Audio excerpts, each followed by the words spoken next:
Welcome everyone. This is the Not for Normies podcast, episode 3. We have your host Javier and Callejas here, and I'm Kristian Diaz. We're here to talk to you about what we're playing this week, what we've been playing the last couple weeks, new releases, things that we're hyped for, things that we just want to talk about. Bunch of news this week too. There's a good amount of stuff that's out right now, and a good amount of things that are capturing our attention this week. But Chris, you want to start off on what we're playing? What are you playing? What do you got? So a couple big releases. Well, yeah, I've been playing a lot of games the last couple weeks. I was playing Wild Hearts pretty obsessively for a few days. I was playing Oninaki because it was like a PS Plus release, I think, this month. And then I've also been playing Octopath Traveler 2.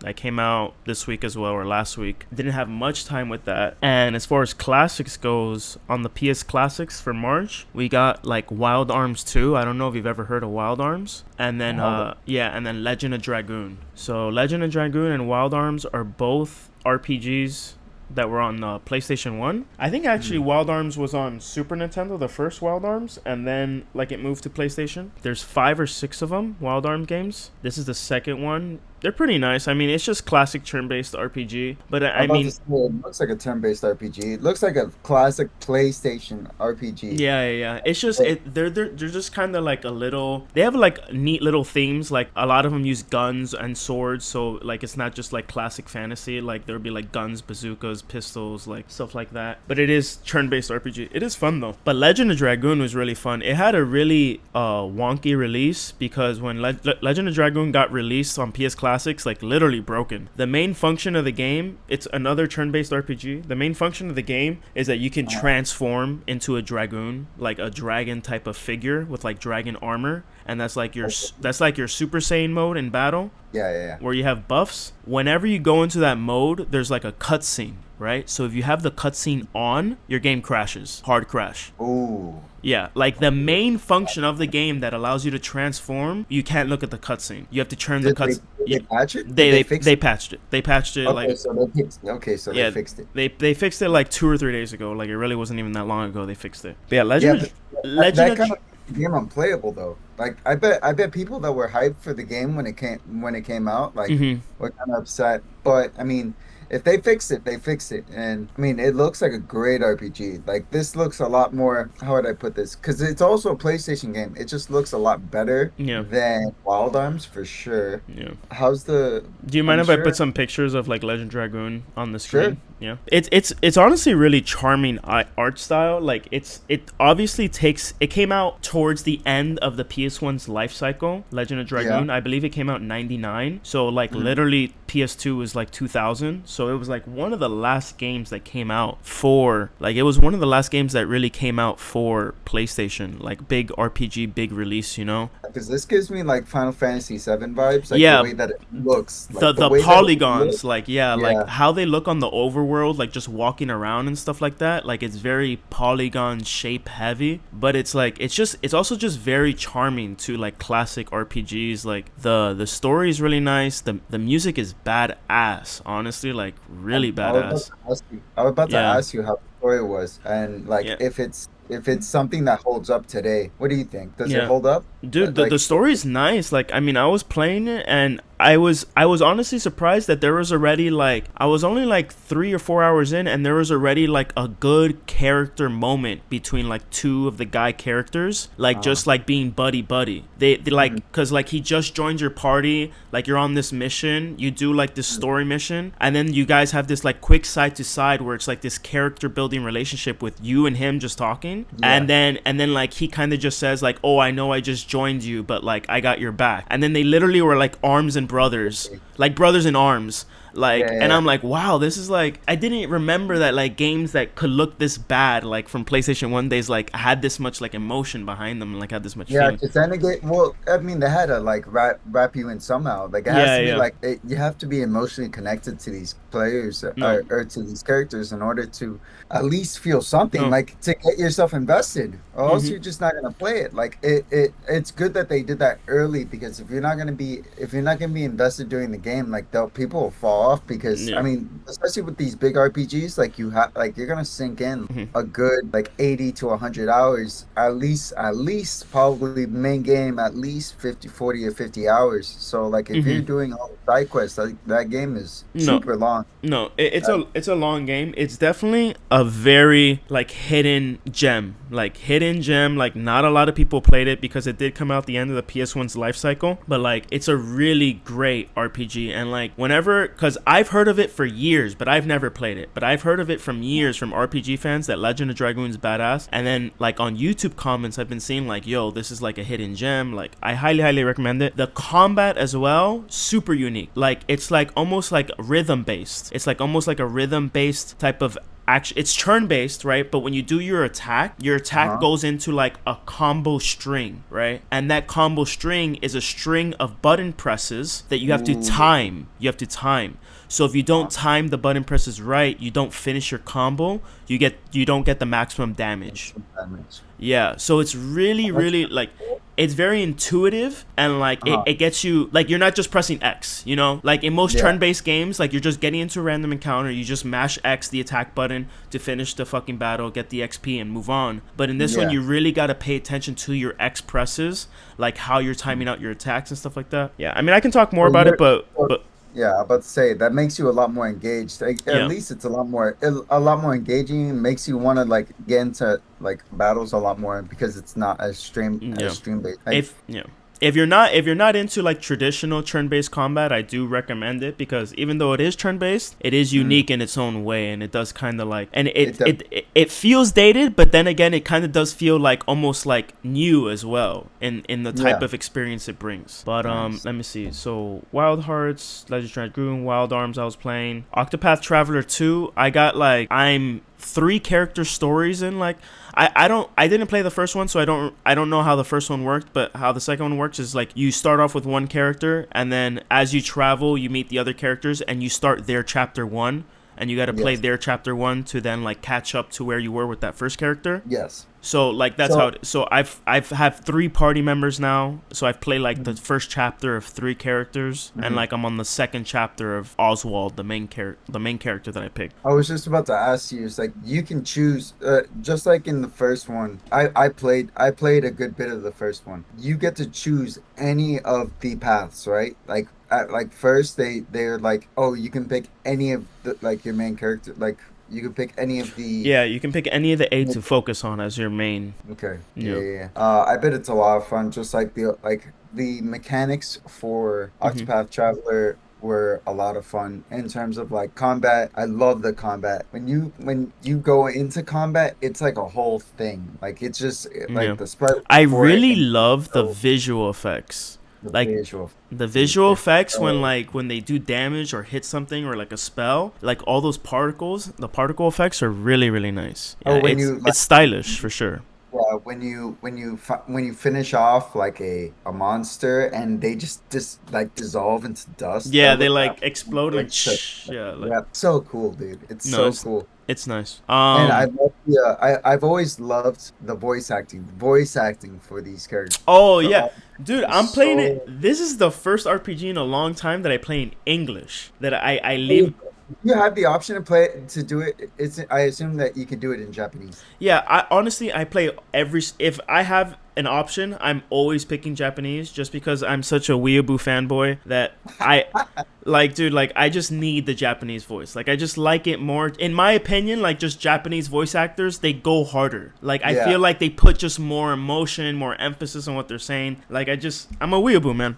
yeah. But point is, I left it on English because I was watching a review that said that the English voice acting was good. And yo, I haven't turned it off. Like I leave it on autoplay. I don't even like skip the. I don't even like make the dialogue faster. Oh no, I no, no, just no. I Yep, let it run. I let it autoplay.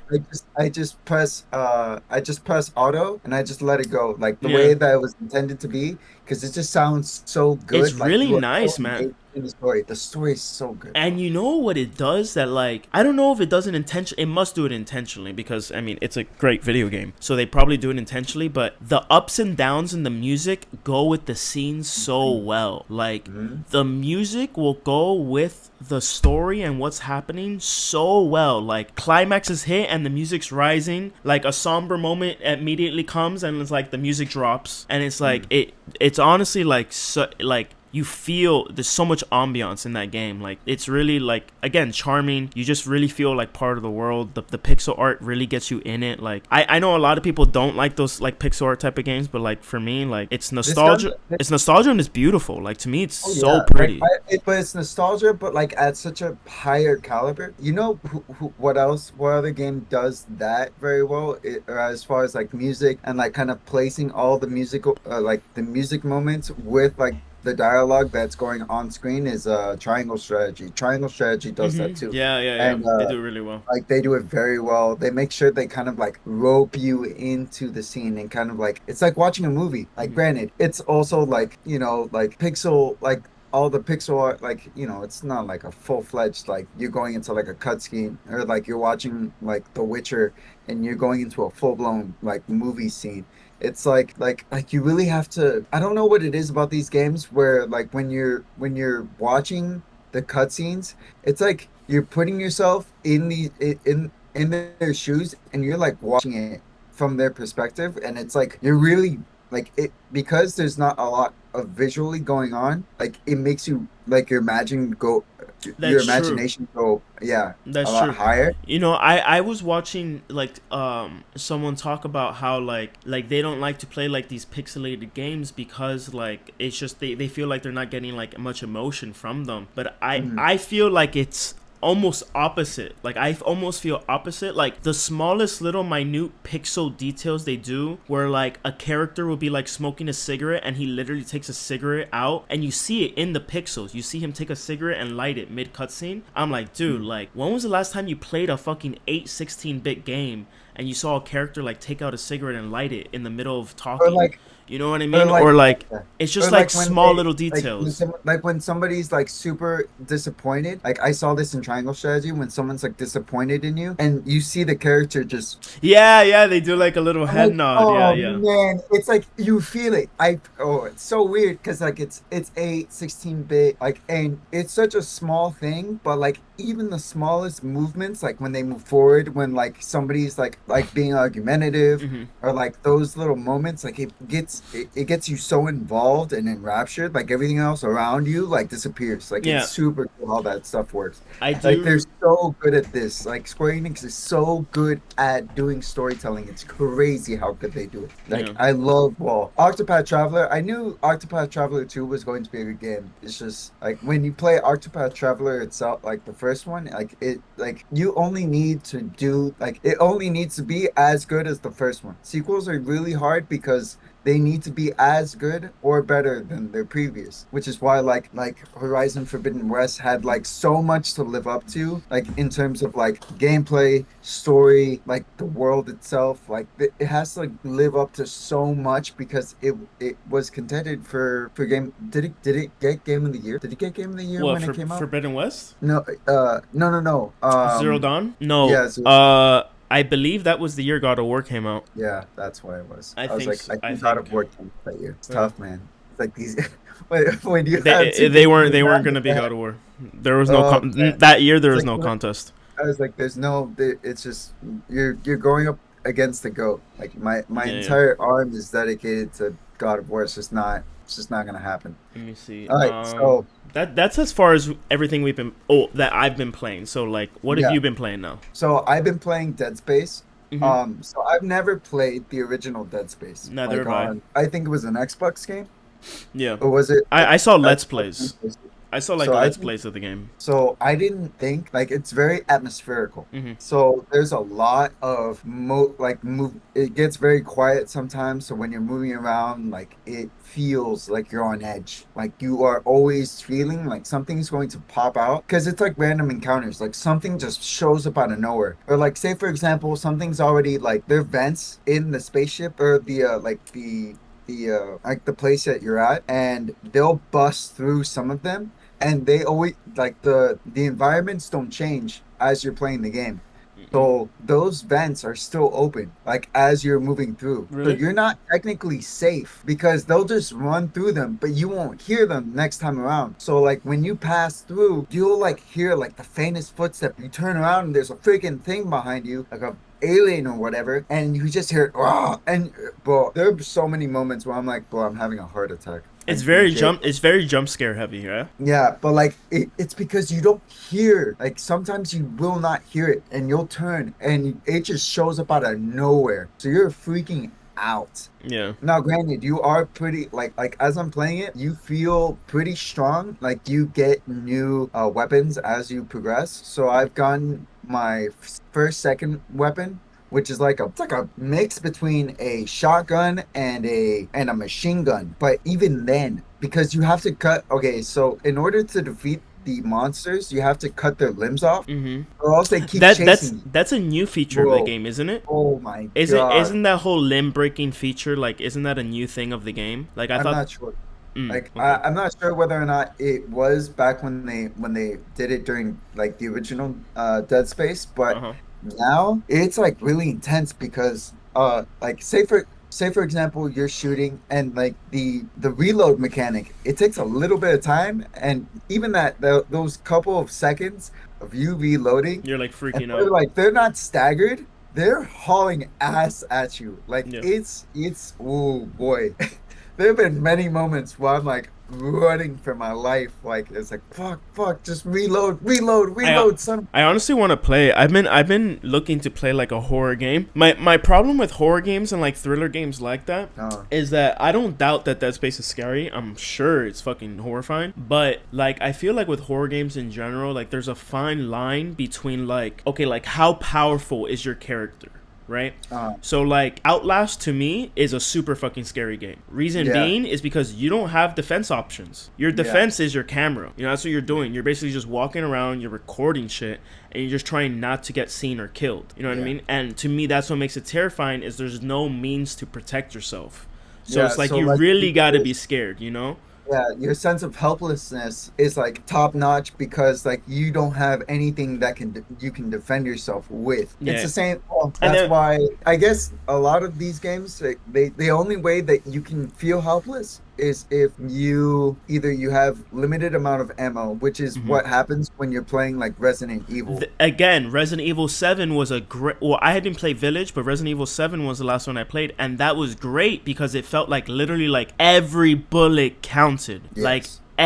like you had to make sure you got headshots to save your ammunition. Like it was like it was always a constant reminder. Like oh my god, ammo, ammo, ammo. Like you know what I mean? And like to me, that resource management added to the thrilling aspect of it because it's like oh fuck, like if I come across one of these again, I don't have enough bullets to kill it. Yeah, So and at higher difficulties, I can only imagine that like you're taking one headshot and you're like, I'm conserving ammo. Like I'm conserving ammo. I just yeah. need a stagger because at those higher difficulties, you're not even killing them. You're staggering them and you're running for your life. Bro, I can only bro. Yeah, I so can't understand how you played this in VR. I don't yeah, know how you played this I in played VR. I played the whole game through You're VR. freaking nuts. Yeah. Like you are freaking nuts. You are Getting those headshots in VR are like really hard. Like really hard. But hell it no. was really fun. That would scare the crap out of me. It was really fun playing in VR. No, but that's what I'm saying. Resident Evil 7 was a good fine line between like feeling helpless and like having a gun and defending yourself. So Yeah. that's what I'm saying. Like, is Dead Space like a good fine line, or is Dead Space like, oh, you have so much to your disposable, so much to use against the threat that like it's almost like a shooting game. It's less like Oh, a yeah. horror game and more like a shooting game. So I think it's more of a shooter that's more atmospherical Hmm. because at least in normal difficulties, because at least at normal, because I don't you love to play these games hard. Like I'm a bitch when it comes to this. Yeah. I'm super I have to play them at normal. There are a couple games I would play hard, but that's because I'm more comfortable with them. Hmm. So like at normal difficulty, it's not hard to have a good amount of ammo. Just like it's the same thing with like Resident Evil 2. Like Resident Evil 2 remake, I think like at normal difficulty, you will have a good enough a good amount of ammo that you don't feel like you feel strain if you're not a good like if you're not good at shooters. Yeah. But if you're bad, like if even if you're good at shooters, like at harder difficulties, bro, it's a strain. Like it's strenuous. Like you're really looking to like make sure that you're only using a certain amount for like to kill the monster or to just stagger it, and that's it. Like it's the same thing with Dead Space. Like Dead Space is kind of hard, kind of difficult because you have to take out the limbs. Like you have to in order to like defeat it. Why are they like? And Are they like invincible? Like they can't die? bro, if you headshot it, it doesn't even you. I realized this with the new gun that I got. So there's like a big area that I got into, right? And it's like an arena style looking thing, and you see a bunch of them coming out at you. So of course I want to try out the new gun. So I'm like shooting this guy, and I blow its head off completely, and it's still going towards you. I'm like, F you, dog. Hell no. Like that's so the first gun that you're given is a cutter, and it's like a laser cutter, and that way you can cut the limbs off. And that's how it teaches you like you have to cut the limbs in order to defeat like the alien. And bro, when I saw myself shooting that thing in the head and it just like it blowing it clean off and it's still going after me, I'm like, Damn, no, that's pretty fun. no. But like at first I didn't think that it was coming at me really fast. Like I thought it was coming slow, so I was like, whatever. Like I start going after the other ones, and then I turned my back at it and it's running towards me. Bro, I never got more scared.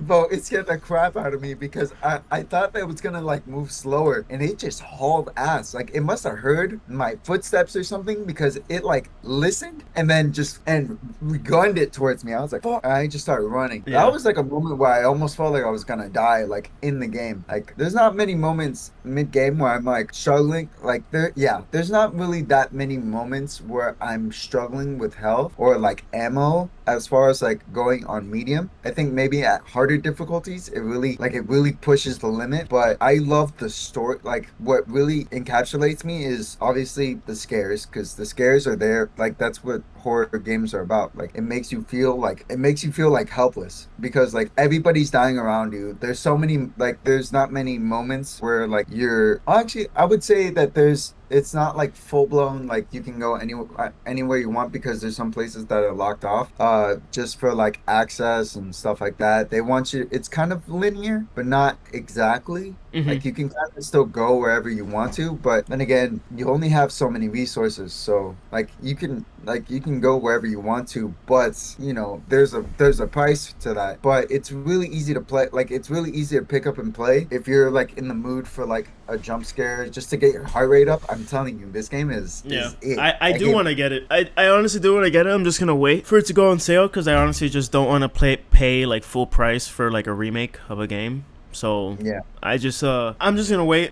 Plus, I'm not like super into that type of series, but I do want to play it because I have been looking for like a new horror. Because the last horror game I played was Outlast 2. Yeah, and but like you know that what's this game? Resident Evil 4 is coming out like next. Oh next yeah, week? I don't Is know it why. next week? I literally I don't. I'm sorry, man. I just have never been a Resident Evil fanboy, and even though I played 7, like it passes me by that they keep making these games. So like whenever a new Resident Evil gets announced, I don't even acknowledge it. I don't even play them. But I really should, to be honest. Technically, this isn't a new game. This is a remake. And it's. But I'll play Resident Evil 4 though, because I know Resident Evil 4 is like everyone's favorite. Like I know that's changed the dynamic from Resident Evil 2 and 3 and 1. So is like, 4 what made it more action based? Yes. So that is it. Like that is the line in the sand when it comes to like changing everything about Resident Evil. Resident Evil 4 is like that line in the sand. It's like there was Resident Evil 2, and Resident Evil 3. Because previously they were more like puzzle horror games. Like I know they were very puzzle heavy. It's like second person where like I know what type of view. Yeah, my brother played them growing up. Like I saw them. I was just busy with RPGs, honestly. Is all it was. But yeah, so like I am just getting into like the horror games. I played Resident Evil 4 on my Switch because I have it on Switch. Yeah. It's a lot of fun. Like it's a lot of fun, but obviously it's like any other like action like horror game. You don't feel as horrified Mm-hmm. by it because you feel pretty like top notch. Like you feel pretty strong. Resident Evil Village is was a lot of fun. That was a good game, but like then again, like I said, like in the beginning of the game, you feel kind of helpless because you don't have like all the arsenal that you will have by end game. By end game, you are your own arsenal. You are hauling like you are ripping through zombies left and right. It's the same thing. I'm almost certain that it's gonna be the same thing with Dead Space. Like you're gonna go through it like by like midway through three-fourths of the game, you have like an arsenal and you are Mm-hmm. going to kick ass like regardless. And also it gives you a lot of different mechanics that kind of make you like pretty intense. Like There's there's like like this. takedowns, like there's like insta kills that you can do, isn't there? Like, Well, once you knock them down and they're like they're slowly creeping towards you, you can like curb stomp yeah, these that's what I've aliens, seen. It's like a curb and stomp. it Yeah. just blows them up, bro. It blows them up. There's like blood everywhere. There's like body limbs What are you? everywhere. Are you like a marine? Are you a space marine or something? I think you're like an engineer. I think you're like the head engineer. And like you basically crash into so like there's a distress signal. This is like very beginning of the game. So this is no spoilers. Like this is for somebody who does not know what Dead Space is. So like what ends up happening is that there's a distress signal from like a like it's not a ship, it's like a station, it's like a Uh huh. space station, and you're going in with your crew, and they lose control, and they basically go right into it. But before then, basically they can't get a hold of anybody that's on the ship, nobody, which is like red flag number one. I'm like, every time I see this, I'm like, bro, why in God's creation are you going into this? Like free will, just going in here, you're gonna get yourself murdered. And you crash in, you're trying to figure out what's going on, and then all of a sudden like you start like seeing people like are like no one's responding, and then you start seeing the blood, and you start seeing people like getting like dismembered, like videos, like previous logs from other people. It's like, get out of here now. And then by that point it's already too late because your ship has basically like, well, crashed in first off, so like they're trying to fix it, and then the monsters come in and they destroy everything, and then you have to basically find a way to I'm like figuring it out right now. Like you don't really have that many options. So like right now I'm like in the midst of like them trying to find an option to get off of the space station. So it's really intense. Like the story itself is a lot of fun. Mm-hmm. Like you basically get marooned onto a space station with a bunch of aliens that are trying to kill you. So you gotta leave, Mm-hmm. obviously. But everyone's dying around you. So like there's not much help. It's really intense. It's a lot of fun though. I'm So, enjoying it. in terms of big releases, we had Wolong Fallen Dynasty, right? Yep, and And keep you're on playing that. I'm going to start playing it. So like I started the beginning of it. So like Okay. I was really hoping that it was gonna be super vague. Obviously, so it's Wulong, so like it's like any of the Dynasty Warrior games, like any of those, think of those characters that you play with, Yeah, like it's going to it's have like yeah. it's gonna be those characters like that end up being like big bosses. Like you get to fight like Lubu, and like he's like this humongous freaking thing because that's how he was depicted in history. So like all those different types of depictions of those historical characters are like in this game. They're almost like mythological in a way. Yes. Yeah, So I get it. but there's also mythological stuff that happens Uh huh. in the game. So it's basically like It's like a fantasy esque like telling of like the that dynasty era of like yeah. Chinese warring era and stuff like that. I get it. So I think it's a lot of fun. So I know that a lot of people depict it as like well, obviously it is a Souls-like game, but it's when I think of certain Souls-like games, there's like Dark Souls, then there's Bloodborne, then there's Sekiro, which all of them have like their own like they're all Souls games, but they're different in that like their mechanics are very different. Hmm. This game is a lot more like Neo. Neo is like is a Souls game, but like it's very different than all the other like those Souls games. So like they're more like in different categories. Yeah. Like when I think of Dark Souls, I also think of what's that game that came out on PlayStation 2? Was it PS2 or PS3? It also had a remake. I can't remember. Kingdom what? No, the Souls game that's like that was like an old Souls game. It was previously before Like Dark Souls, the Demon original Souls. Demon Souls. That's Yeah. what it was. So Demon Souls, I think of more of like how it play like how you play it on like how you play Dark Souls. Hmm. I also have a couple other games that are like Dark Souls-esque that are a lot of fun. But I kind of No, I looking at Wolong, looking at the gameplay, it looks like a combination of Neo and Sekiro. It yeah, looks like it looks like like the deflections of Sekiro and stuff like that, and then like a lot of the fast-paced combat of like Neo and the stances and stuff like that. That's kind of just what it seems like by looking at it.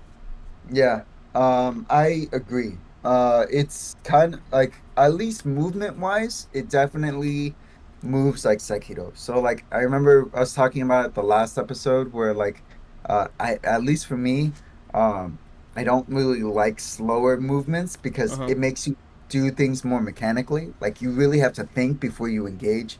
Like you Hmm. really have to learn your enemy before you engage the enemy. Yeah. Like I love to go into things headlong and I just go I balls to the wall just running for, like towards these monsters like these things Yeah. and like kind of figuring it out as I'm going.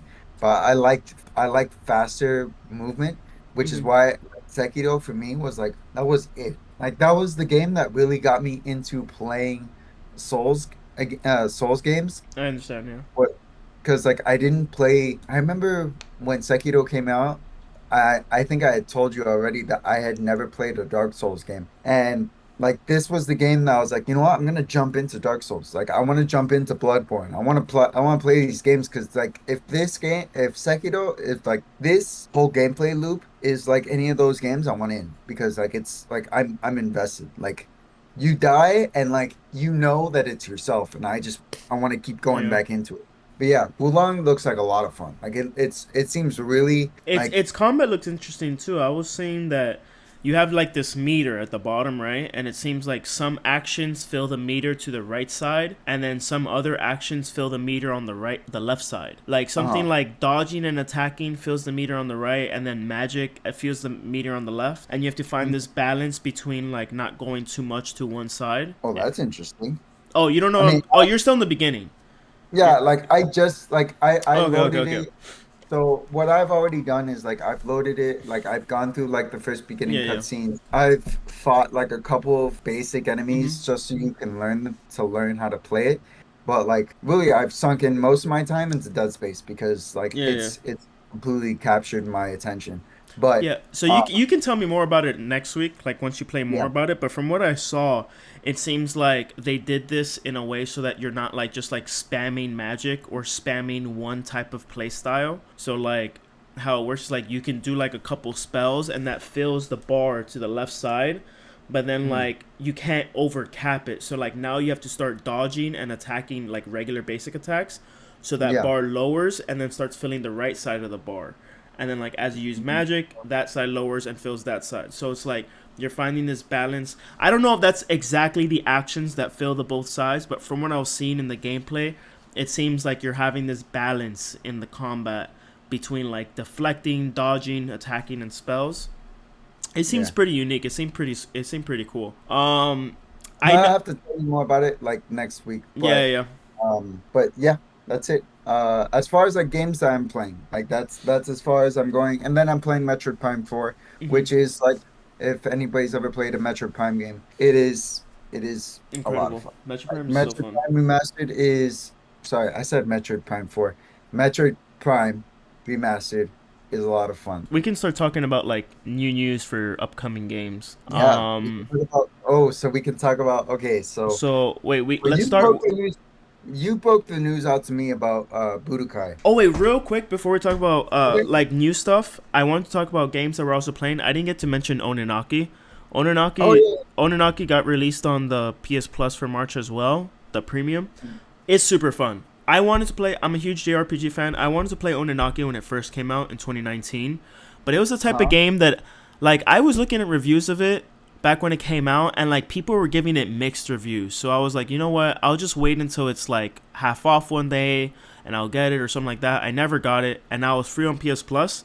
I literally like I'm 90% of the way to beating it. in like 4 days.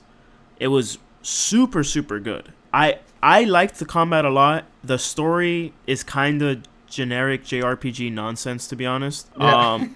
Like it's pretty bland. There were like a couple scenes in the story that did surprise me, where like, oh wow, that was pretty nice. Like that was pretty cool. But like other than that, it's pretty generic. I think where it shines the most is in its progression systems and its mechanics.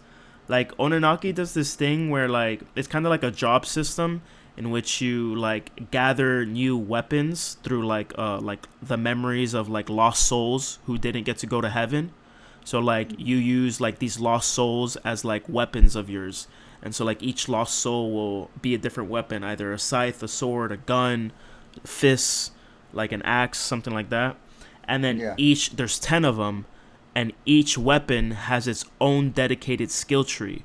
So there's like a lot of progression to be had in the game, like not just leveling up your own character, but leveling up all the weapons on top of that. And I love that type of gameplay. Like when it comes to RPG, I love like just being able to like progress weapon systems and like different things like that. I thought it was super dope. Like I can see where it's definitely not for normies.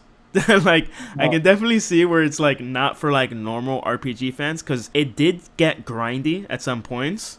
Like I did have to farm for like a couple hours multiple times at some points, but that was just because one, I wanted to, and two, I was playing on hard mode. So like I kind of did it upon myself. But point is, Ononaki, it's free. I would definitely give it a try if you're into like action JRPGs. I had a lot of fun with it. It is, I don't think Javier would like it. It is mechanical. It is very slow.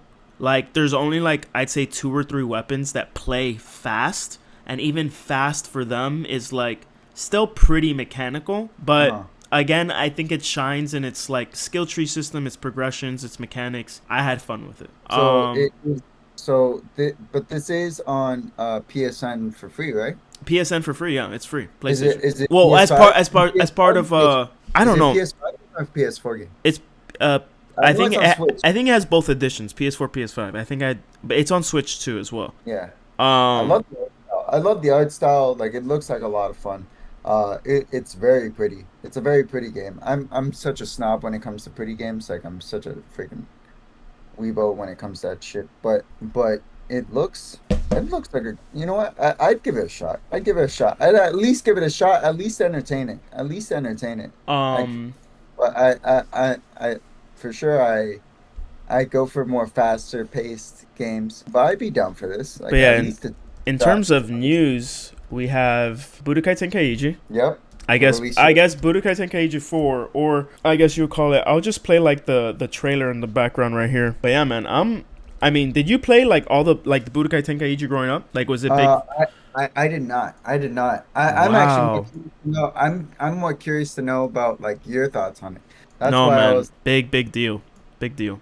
Big deal. Well, Budokai Tenkaichi 3. When did this game come out? This game came out in 2004. Wow. And that was for PS2? That was the last Budokai. Yeah, Oh, wait, so no, that's how Budokai 3. this series worked, I don't know all the small like in between titles, right? But from what I understand, it started with Budokai, right? Dragon Ball Z Budokai. There was like 4 Budokai games, like Dragon Ball Z Budokai, Budokai 2, Budokai 3. There was like Shin Budokai for the PSP. There was like Budokai Another Road or something like that. And then they came out with Budokai Tenkaichi, which was because Budokai was just 2D. It was a 2D plane, and you would fight on a 2D plane, right? And you could kind of move side to side, but you were still moving 2D. But Budokai Tenkaichi was the first one to like have like a 3D type of combat, where it's now you're over the shoulder, and like when you go towards the enemy, you're going on a 3D plane towards the enemy. And yeah, man, it's more like the Kakarot's game. So the Budokai Tenkaichi is more like the Kakarot game that just got released not too long ago. Yeah. Whereas the original Budokai games, I guess, is like Dragon Ball Z Fighters, more 2D, right? Yeah. But yeah, dude, but the new Budokai Tenkaichi trailer, like, it's hype as fuck, bro, because Budokai Tenkaichi 3, like, when I was a kid, everyone rumored about, oh my god, when is Budokai Tenkaichi 4 coming out? Like, oh shit, like, E3 this year, Budokai Tenkaichi 4 will get announced. Like, everyone was like, yo, when is it going to get announced? And it was also so dope because Budokai Tenkaichi 3 had, like, every character, bro. Like, every character you can think of from the GT series, original Z series, Dragon Ball series. Like, dude, just list of characters. Like, more than the fucking Ultimate Ninja Storm games, you know? So that was just, like, the big plus to it. And it was kind of weird because a lot of characters did play the same. Like, a lot of the characters had, like, the same type of mechanics and how you, like, fight and stuff like that. But it was mainly just the novelty of having so many characters that you wanted to play. You know what I mean? With special attacks. Yeah, I mean, I don't know how good those games hold up today. I do watch a couple YouTubers play, like, mods. So that's another thing. There's a huge mod support for Budokai Tenkaichi because of how much of, like, a dedicated fan base it has to it. So, like, people have actually released their own Budokai Tenkaichi 4 already. It's been out for like a few years already. It has its own roster of fucking Dragon Ball Z characters from like the Battle of the Gods, from Super. Like they've already added all the new characters in the modded game. But now that there's this, now who knows how many characters are gonna add for this. But yeah, this is gonna be hype as fuck, bro. Like, everyone that I know that, like, everyone is hyped for Budokai Tenkaichi. Like, this shit's gonna be so good. Well, it's got a god version of Goku, so I'm here for it. Like, it. Well, man, it looks so good. Yeah, like, I'm playing like the trailer over and over on the screen right now. Dude. When you see Goku looking like that, dude, it gets me so pumped. Even the way they announced it with him powering up in the old game, and then he powers up into like newer graphics. That's so badass. Yeah. Dude, it's so gangster. You know, they probably were waiting for it, like, for better hardware. I mean, because Budokai Tenkaichi 3 actually came out in 2003, because Budokai came out in 2004. 2003? 2003 was Budokai. Budokai Tenkaichi 3 came out in 2007. And just to give you context, still almost I was 2 decades ago. Freshman in high school when that game came out. 2007? High school, dude. Oh my god, dude! I was in 5th grade. Yeah. I was in 5th or 6th, maybe like summer going into 6th, but I think I was in 5th grade for Budokai Tenkaichi 3. Yeah, dude, that was a long ass time ago. But yeah, dude, those games are a lot of fun, and I know a lot of people who like met their significant others through that game, like met like friends through that game. Like, dude, like that game was big. I'm telling you, that game was like Budokai Tenkaichi. Like, all my friends played that game. Like, that was the fighting game for Dragon Ball Z for a while. Like, that was like the dedicated fighting game, and there were even like tournaments for it and stuff like that. I remember. No, at the time, I remember there being tournaments for it. But like now, I don't know. I don't know if they do net play with the modded version of Budokai Tenkaichi. They might do net play for it. But yeah, that's the news for Budokai Tenkaichi. What else do we have? I'm excited. So there's been a ton of Final Fantasy 16 news. So there was like a new recent event where Square Enix like sent out a bunch of YouTubers to come play the game for a couple hours. And so Square Enix released like, I think it was like 45 minutes of like set footage. Yeah, like 45 minutes of like set footage that like Square Enix released of the game, alongside the YouTubers' reviews, their impressions of the game.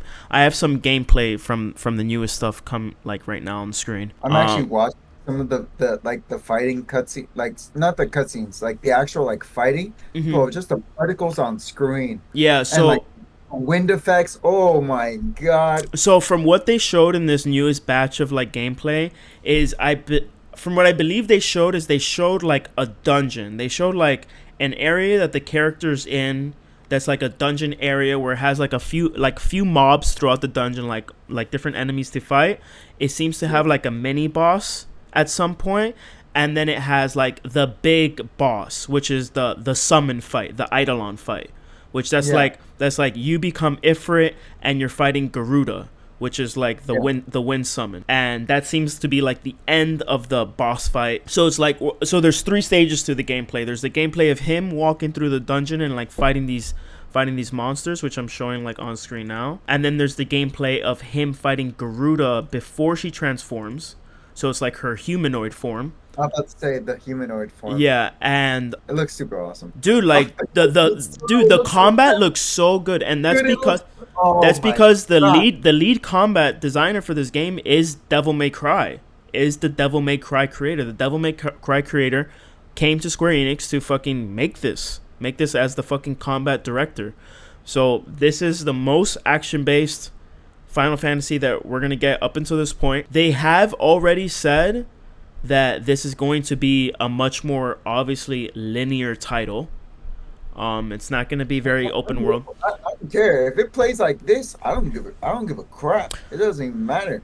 I know, but it's just, I have to say that just because old school Final Fantasy fans and old school RPG fans, they don't like linear. They want open world. They want a world map. They want an overworld that they can walk in. They want an airship that they can fly in to go to different continents. Like, they want it to be classic fantasy.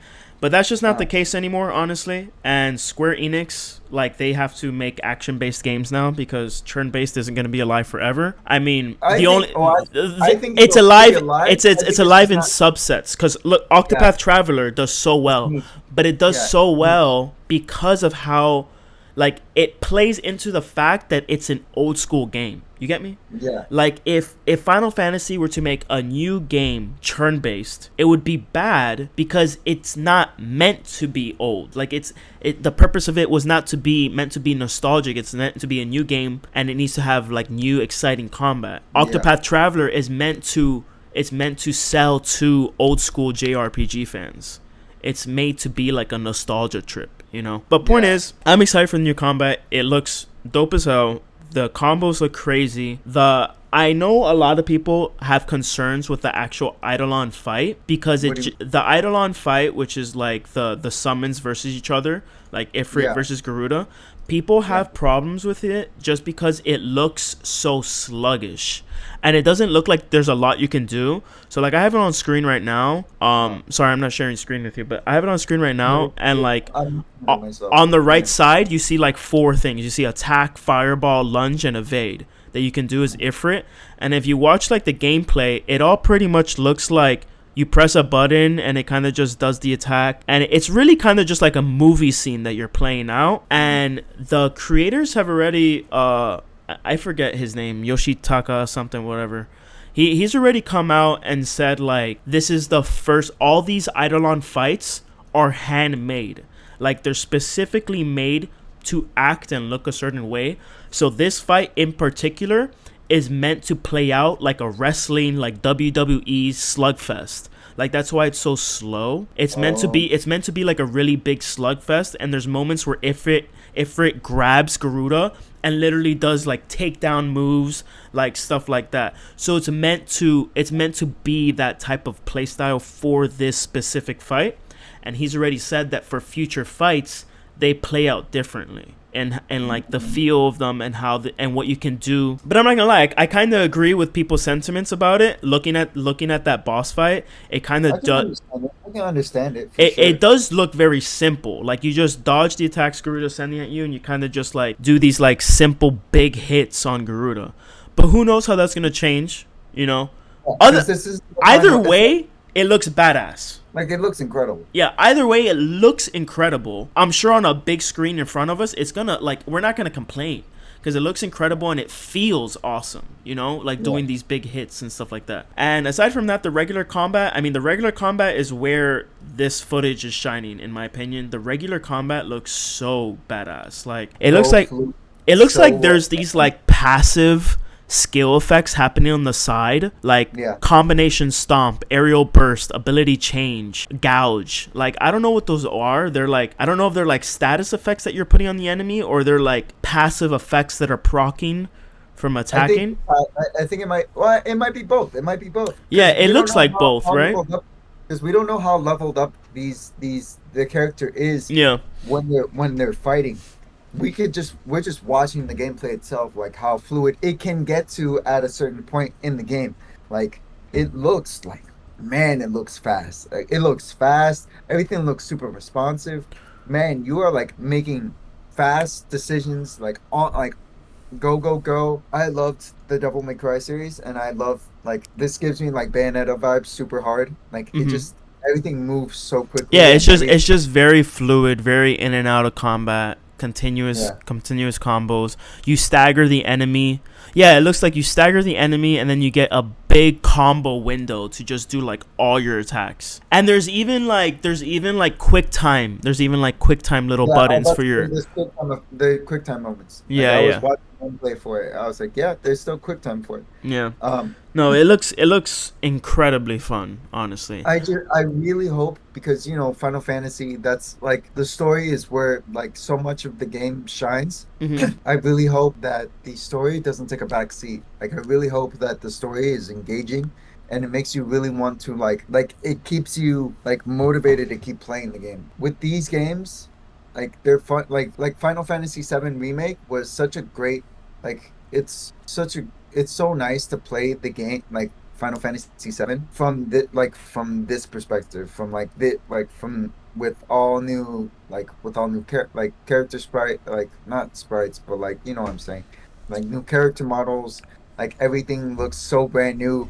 Like I really hope that, and the story itself feels more engaging. It feels like how Final Fantasy VII when we played it, the original game, like how it played. It's just like how we were talking about like with Octopath. Like when you have less graphically to work with, the story becomes what's more engaging. But with all these things going on screen for Final Fantasy 16, I really hope that the story is not the thing that suffers and takes a back seat because I really want this game to succeed. Are you sure that it's not like you said that it's more linear, but that doesn't mean that it's a linear game, right? I believe this is going to be very linear. Like, So let is me it? think about it. Let me like really think about it. Like, okay, Final Fantasy VII remake, that was linear. Like Yes. that was really linear. Like it was in chapters. You're only in Midgar, and Yeah. you're fighting monsters that are within your set path. You know, like Yes. you have a set path. You could backtrack, but there was really like no reason to backtrack because there wouldn't be any new enemies, right? So that's what I mean as linear. Like like it's putting you on this chapter by chapter path where like you can backtrack, but there's not really like a point to backtracking because there's not going to be anything new when you backtrack, right? So I think it is going to be linear. I've played all the Final Fantasies. I will forever be a fanboy of Final Fantasy. I will play each and every one. What like 13, Final Fantasy 13 started this whole like linear thing. And since 13, Final Fantasy old school fanboys have been like so like shitting on the they've been shitty on it because they want open world. You know, they want the airship, they want the overworld, they want all that shit. They want to explore. Mm. And it's like, dude, with modern gaming, it's just really hard to have really good fighting and really good exploration and really good story to have it the full package. You know what I mean? They tried it Yeah. with 15. With 15, they I was tried about the to say, full. wasn't it kind of like 15? 15 tried the full package. Open Uh, world, go wherever the fuck you want, do the quest, you know what I mean? And it was open world and it was fun, but Final Fantasy 15 had really bad reception right off the bat. Like yeah. first of all, like it didn't get released finished. Yeah. It didn't get released with like a like I think it had to get patched a few months later to finish chapter 13, to finish one of the chapters in the game, add more content to it, and add a new ending to the game, like a true Yeah. ending. So imagine playing a game that's what happened to me. I played when Final Fantasy 15 came out. I played it all throughout in 2 weeks. I played it all throughout, and then I got to the ending, and then like a month later, when they came out with the real ending and the extended content, I didn't play it again because I had passed that shit already, you know. And now Final Fantasy 15 is at a point where it's like more playable because now there's the Royal Edition. It has all the DLCs. It has all the extra content for the other characters. Episode Gladios, episode Pronto, so you can learn about the other characters. There's more story. I wouldn't say that Final Fantasy 15 was super successful. I would say Yeah. that Final Fantasy 7. Unreleased. Yeah, I would say that the 7 remake as a full game, even though it's gonna have a part 2 and a part 3, I don't know if you would count that as a full release. 7 remake is a full game in my opinion. That was more of a successful release in my opinion than 15 was, and that was more of a linear experience.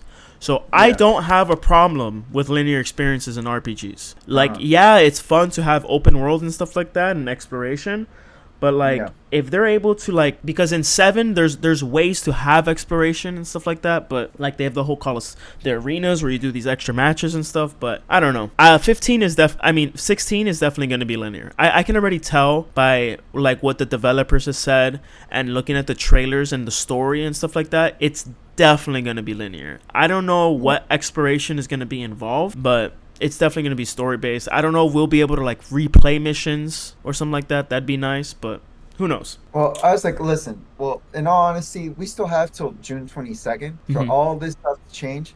Well, not all of it. I'm sure like core gameplay is still going to be like that is the gameplay. Yo, June 22nd is when that comes out. Yep, June 22nd, 2020. When does Tears of the Kingdom come out? May 12th. May 12th. Whoa, man, got a lot of games coming out this summer. Dude, this summer is gonna be nuts. Like, low key, I'm kind of like, I low key want to go to E3 this year. I get overwhelmed. Huh? E3? When's that? We June? should go. I'd be kind of down. It's just a weekend, right? Yeah, it's just a weekend. Look up some details about it. I'm gonna start talking about Mega Man Battle Network. Oh, it's June 13th to the 16th. June 13 to 16? Yeah, that's Tuesday to Friday. Tuesday through Friday. Oh wait, what am I talking about? I can't go because I'm getting married. Joke's on me. It's like I'll be out of country by that time. It's fine. We'll talk. Well, we're gonna talk all about it regardless. Yeah. Like it's gonna be epic. Okay.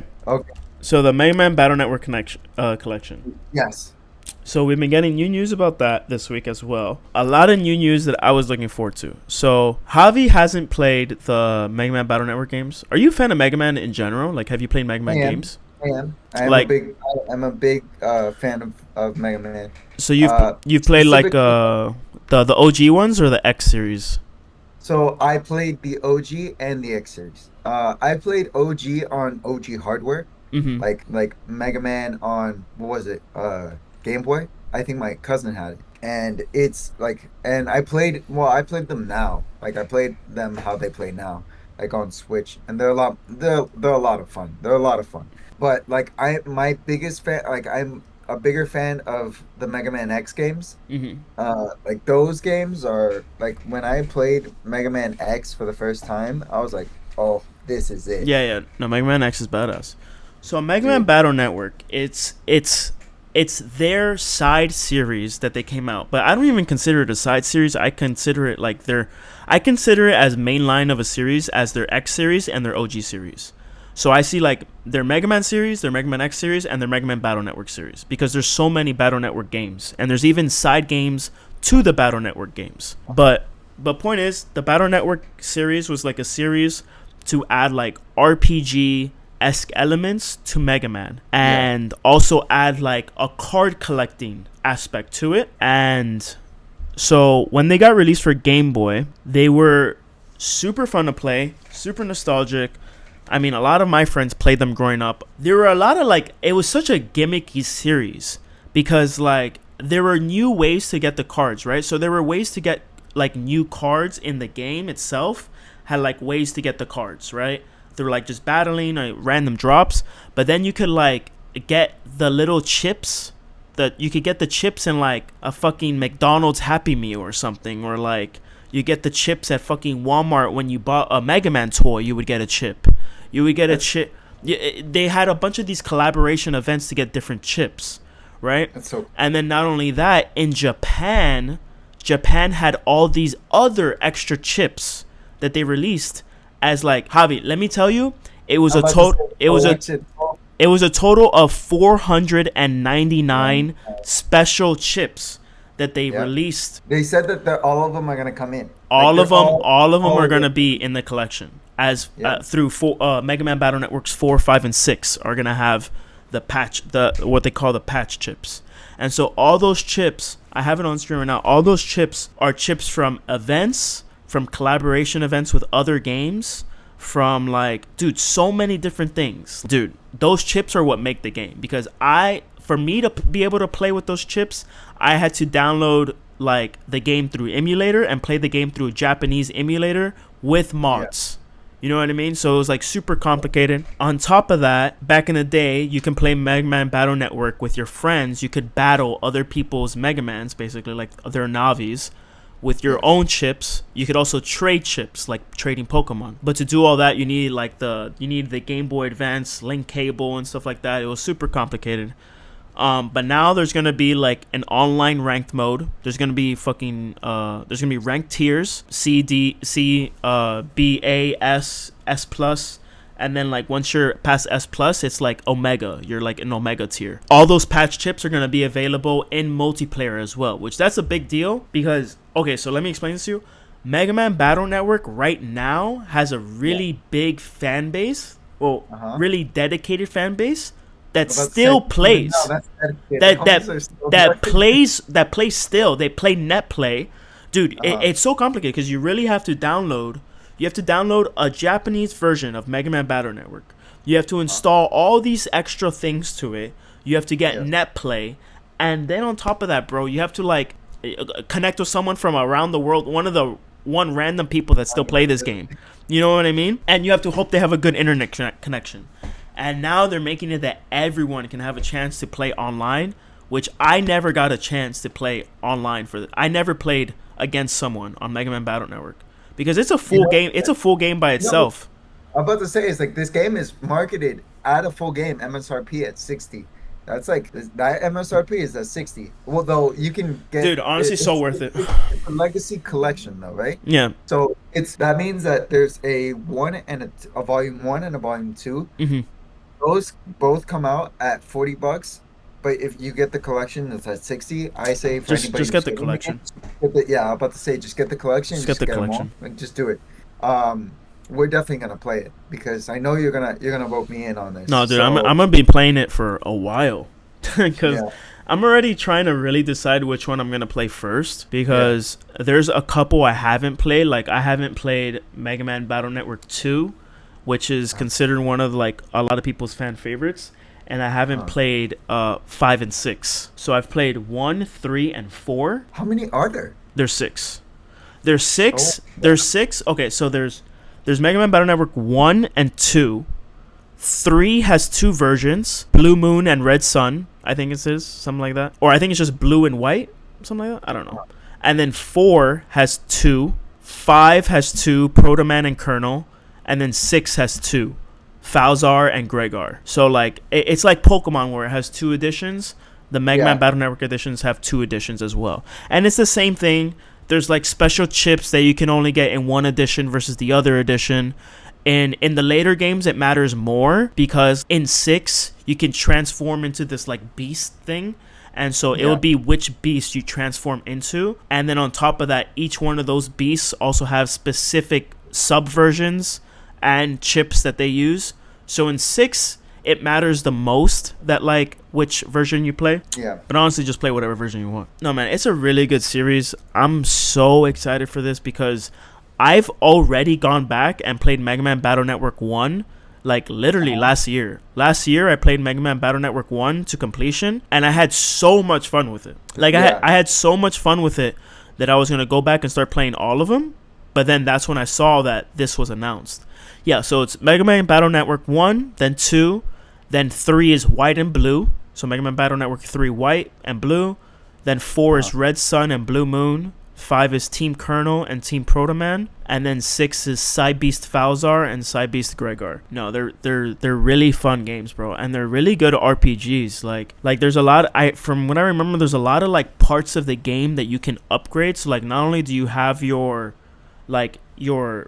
deck, right? Your deck of cards, your deck of chips that determines like your weapons and stuff and how you play. But you can also upgrade Mega Man himself and like the different forms he has and his Mega Buster on top of that. So it's pretty cool stuff, man. And the combat is super unique. Like the whole grid system that you're on with it, it's very mechanical, but I don't know how to explain it. It's really nice because it's also very actiony too. And let me tell you something, it's hard. Like, is this game hard? Is this game like a very hard game? It's hard. It's not really, because in a lot of ways you can't grind, right? Like it's not really like a grindy type of game where you can like, oh shit, this boss is hard. Like you can't go like, oh shit, this boss is hard. I'm gonna go back, do some random encounters for a bit, level up, and then come back and beat him. Like no, you have to just get better. You just like really? You literally just have to like be better at fighting the boss, and also mess with your deck and your chips and have like a better chip set, and that's it. But dude, it's really about like dodging the attacks, and the grid system makes it really nice because like it gets really strategic, because the way the grid works is like you can steal, like you have your side of the grid and the enemy has their side of the grid. So they have they have 3x3 squares, you have 3x3 squares. But there's certain chips that allow me to like take a row of yours. I can take one of your rows, so now I have 4x3 and you have 3x2. And so now I have more movement space around the battlefield and you have less movement space. The bosses can do that vice versa. They can take away spaces from you, or you can completely destroy spaces. Like there's pickaxes that you use and you'll completely destroy a space and it can't be regenerated for the rest of battle. And it's like there's like a lot of things that, it's honestly a super unique game in how it works with its battlefield, because like the battlefield matters a lot and what you do in the battle determines a lot too. I'm a huge fanboy of this series, as you can tell. I mean, I just grew up playing all these games like so much. They're really, really fun. The music is so good, dude. The chip tunes are so fire, bro. And I'm so glad that the collection is gonna have a soundtrack available with it. Yeah, there's a soundtrack. Yeah. But yo, the opening theme song alone is so badass. I wanted to make it my ringtone. The opening song, like it's so badass. It's so like, I don't even know how to explain it. It's just like, it's so techno-y and like early 2000s. It's just like upbeat and like hype. It's good, man. The music's badass. The boss battles are hard. It really, like, it's not a kid game, because Mega Man games are not meant to be easy. No, and this isn't an exception. This game is not kid friendly. It's like it looks like a kid game because like of the sprites and how colorful it is. But yo, there's a lot of strategy involved in these games for sure. It looks like a strategy game. I think you wanted to speak about, because you're currently playing the Dead Cells DLC, the Return to Castlevania. I'm a huge fan of Dead Cells, but I haven't played like the two major DLCs that have come out. I haven't even. That's why I got the bundle. I want to let people know about the bundle, and to like, if they haven't gotten into Dead Cells, to get it, because like this is probably the best price for everything. Yeah. It's for everything. It's like 30% off, right? Something like that. Yeah, it's like 30% off. Yeah, I saw. So it's like a huge. It's a pretty decent sale where it's like enough where I'm like, hey, you should really get it, because it's a lot of money that you don't have to spend. But how is it? How much time have you put into it? I only got to play the beginning part of it. Like I haven't really had a chance to like jump in on it. It looks promising. Like it looks like more Dead Cells. It looks like honestly, it looks like more Dead Cells, but it's Castlevania. So like honestly, it looks incredible. It looks unbelievable. Imagine Castlevania with like a new skin, with like the backgrounds looking super nice. Oh my god, forget it. Like it looks so good. Like it looks so incredible. What is it? Is it like one map that's specifically like that, or is it like, do you load into like a whole different series of maps? Because I know with a lot of the minor DLCs, it's just like one or two maps that they add in like the rotation of maps that you can go down paths. Is it the same thing here, or are you like just in a Castlevania mode? I think it's I don't, like, I'm looking at, because I haven't gotten to play everything, but it looks like you're exploring the entire castle. So you're like on a whole separate Dead Cells mode, right? Like you're not in the normal playthrough. No. You're like in the castle. You're in the castle. Yeah. This is not like an extension of the Dead Cells world. Think of this as like you are going to Dracula's castle and you are exploring the entire castle. Which is why I was like, dude, this is like Symphony of the Night. If Symphony of the Night were in Dead Cells. Wait, that's really cool. Are there still like loaded in zones though? Is it still like maps, or is it like one big map, like one big castle? No way, right? It's still roguelike. Yeah, it's still I believe everything is still procedurally generated. It's not like a Hollow Knight sized map. Like it's not like a Hollow Knight sized map, right? Like a huge, like the whole castle in one map, or is it set instances that you load into? I think you load into like a set, like there are things that are going to be a part of the game that are not that have to happen in order for the for the story to progress. Yeah.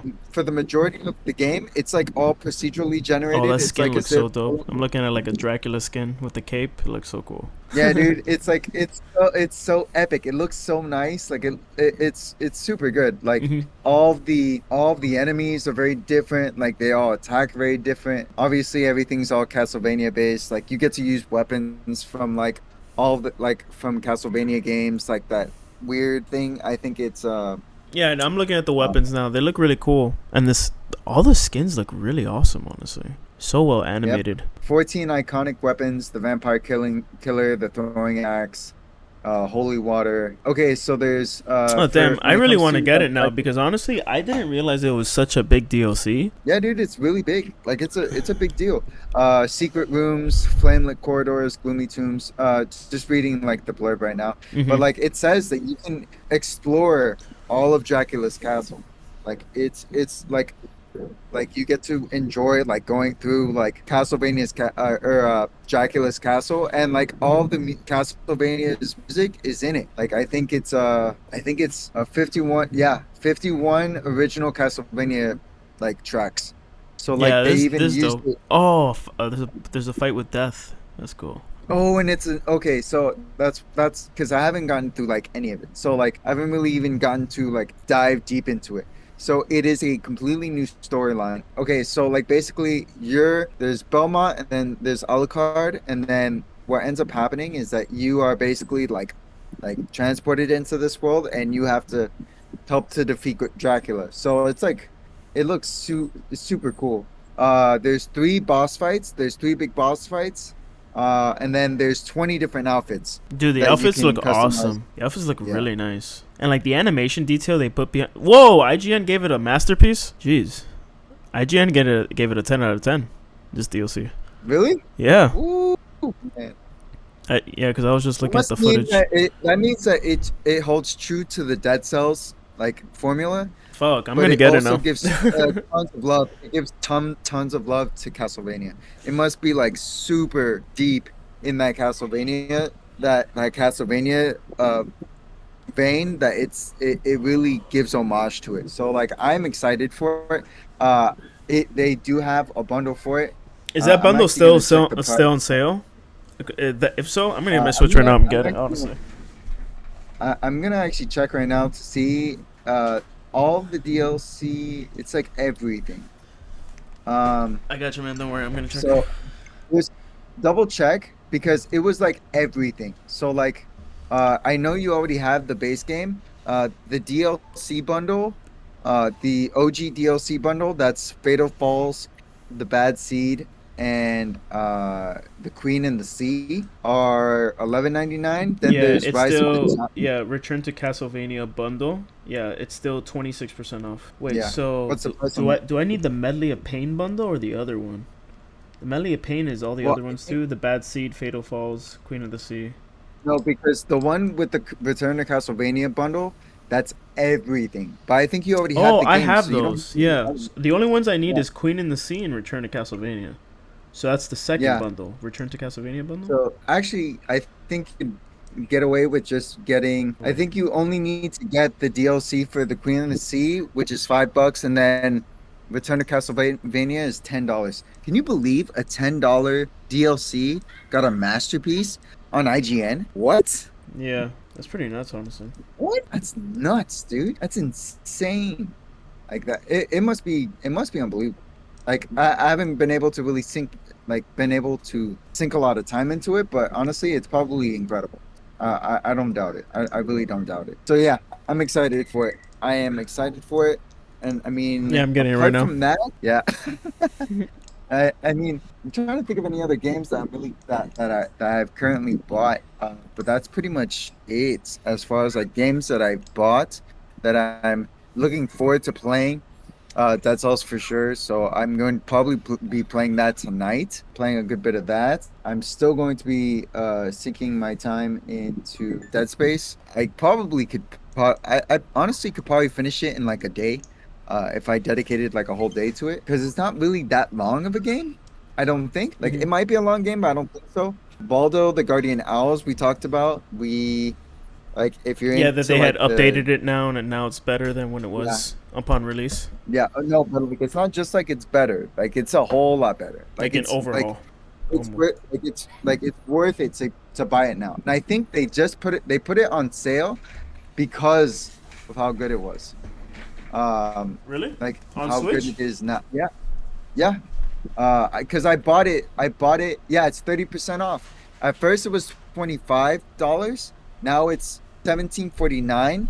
For the game. Yeah, it's like if you like that Studio Ghibli art style, the action, like it's a bunch of like it looks like an action adventure game. So I had only bought it. I'm curious to see now that the performance How issues much are is it? kind of out of the way. Huh? How much is it? 17.49. Okay. 17.49. How long of a Now game with would you say it with is? huh? How long of a game would you say it is? I'd probably say like a good 20, 30 hour game. Like it's an action adventure game. I think they put a lot of emphasis on the story. I hear like it's a very like story driven game. So I wouldn't doubt it. There's a lot of exploration too. Like you're going Oh, it's into pretty different long. towns. Yeah, It's like so 40 to I 50. could be yeah, I could be that's what I was gonna say. It's like I could be wrong. It's probably like longer, like probably a 40 to 50 hour game more than likely. Wow, So that's really long. I would honestly, it looks beautiful. Like it looks beautiful. It gives like that nice shallow depth of field that I personally really like. I really look into that stuff. The art style is charming and nice. It gives me all like the nostalgic vibes of like Studio Ghibli. In terms of Um, the charming games, kind of off the topic, but I was reminded of this, and it's sort of relevant. The the Game Boy Classics. I think I'm gonna be paying for the Game Boy Classic subscription. I knew it. Oh, snap. No way. Just because You I said all this was hype. You said all this was hype. I'm no, not but paying just because for this. yeah, I know. Oh I my was God, gonna we do. literally talked about this last episode. You were eating. You're such a liar, It's bro. just I because knew it. I was watching gameplay of Zelda Minish Cap, and I'm like, Yeah, yo, Zelda Minish Cap is so good. Like I put so much time into that growing up, and then I had convinced Melissa. I'm like, yo, would you want to play like a Zelda game with me? Because she played Breath of the Wild with me. So I'm like, would you want to play Minish Cap? Would you? And she also played You Let Me Borrow Your Link's Awakening, and I played that with her yeah. as well. So I'm like, oh, do you want to play Minish Cap with her? And I showed her the art style, and she's like, oh, that looks super cute. And I'm like, yeah, it looks really nice. So I'm like, oh, I'm gonna get it now, like just to play fucking Minish Cap. Oh, snap, bro. No, but it's worth No, it. but you also, Minish Cap well, is badass.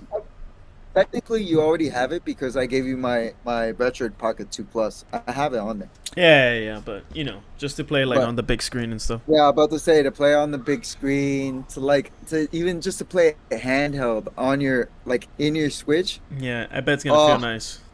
That game is so no. charming. I was watching videos of that. Like, it's so nostalgic. The art style is so like perfect to look at. Like, It's so much fun too. Like it is a lot of fun. yeah, I love like get like the getting bigger and the getting smaller. Going into yeah. the different dungeons is super nice. The dungeons are really well made. I mean, just like any other Zelda game, like this, like that. The charming aspect of it is like the worlds and this the little towns that you go into, but also just it's classic Zelda. Like the gameplay mechanics, they don't need to remake the wheel to make that game work. That game just works, man. Like their Mm. formula for that game is like incredible. Makes some dope dungeons to go into. Have some memorable characters. The Minish Cap, like the actual Minish Cap. I forget what his name is. No, I don't remember. I don't remember I don't remember. But like that was Cappy before Cappy was a thing, dog. that. Yeah. So like, Yeah, I remember he would like always be that. like yapping and stuff, and his mouth would Yeah, flap and shit. yeah, Yeah. yep, dude, super dope. Yeah, but that's funny. You're getting it, bro. I can't believe you're getting it. That's so funny.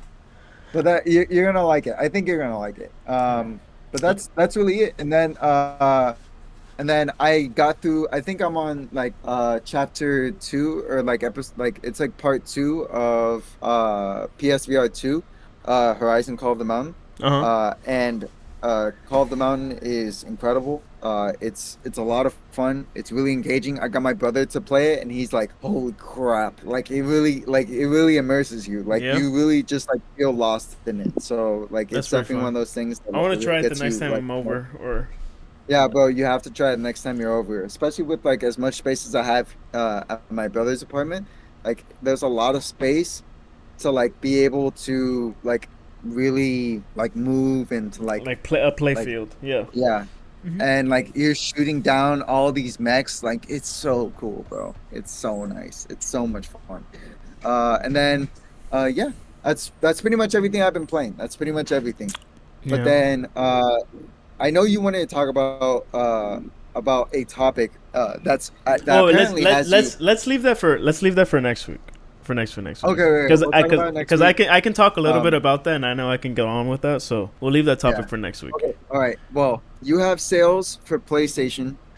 My sales are pretty much that.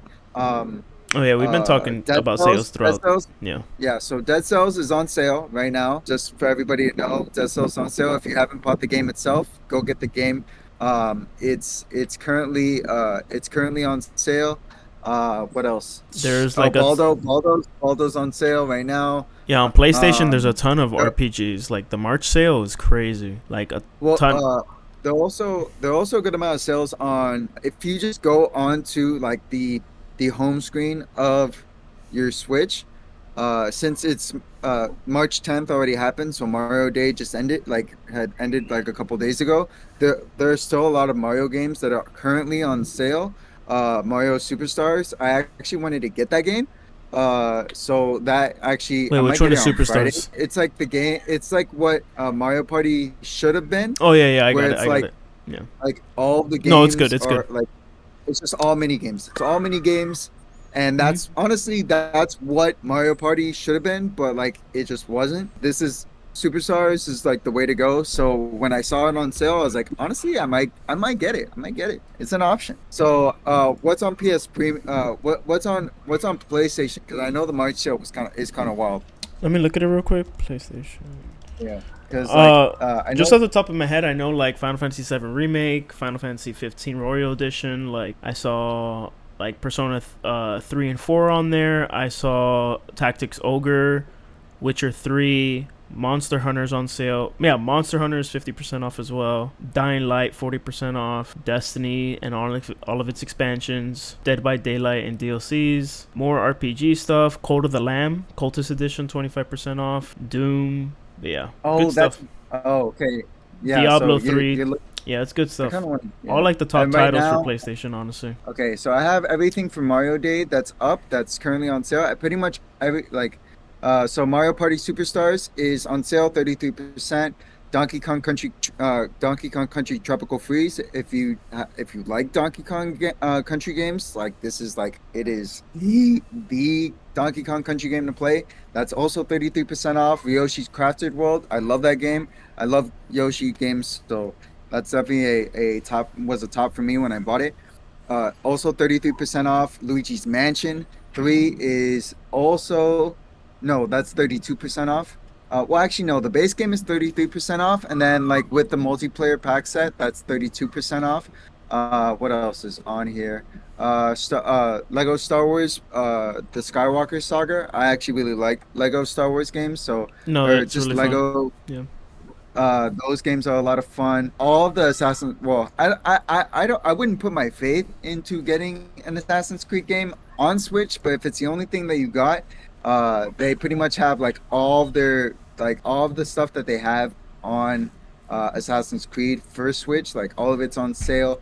Um, let's see what else. I just saw one that was okay. So the Phoenix, right? Uh, Ace Attorney bundles, like the trilogy, and then like one more. Those are on sale. Oh, that's what it's called. Ace Attorney Turnabout Collection. That's from 59.99 to 29.99. If you've ever been curious about an Ace Attorney game, like that is the game to get. Like it is on sale and it is as good as it's gonna get. Um, the Mega Man Legacy Collection, we've been talking about Mega Man. That game is on 80% off, so that went from $15 to $2.99. So you should get it for sure. If you're interested in it. No, that's all that. Oh yeah, the Mega Man Zero and ZX Legacy Collection is also 50% off. Like there's tons of Monster Hunter games that are pretty much all on sale right now. Monster Hunter Stories 2 is 50% off. Monster Hunter Generations is 70% off. Monster Hunter Rise and Sunbreak is 33% off. Get these games because like they're all on sale. Like that's as good as it's gonna get. I'm not even gonna lie to you. Like all that is like A plus. You're winning. You're winning, winning, winning, and that's all the highlights that I have as far as like Switch sales goes. Yeah, this was a good episode though. A lot of good stuff to talk about, especially since we didn't record in a couple weeks. That was a great episode. I'll meet you next week. What? Any big releases coming out this week? Let me tell you right now. There should be some big. There should be some good releases. Well, I'm gonna keep on playing what I'm playing. You know, a lot of Monster Hunter, Octopath Traveler 2. You're playing Dead Space. So this is big for me because it's really important. The Legend of Heroes Trails to Azure comes out tomorrow. That I'm super excited for. This one that's Anno 1800 looks really interesting, looks intriguing. It's made by Ubisoft, so I'm curious to try it. Obviously, Bayonetta Origins, Cereza and the Lost Demon comes out March 17th. That I'm freaking hyped for. You're gonna see me play that game because I want to play that game super bad, huh? It comes out a lot sooner than expected. I feel like that was just released like last month. Yeah, comes out soon. Yep.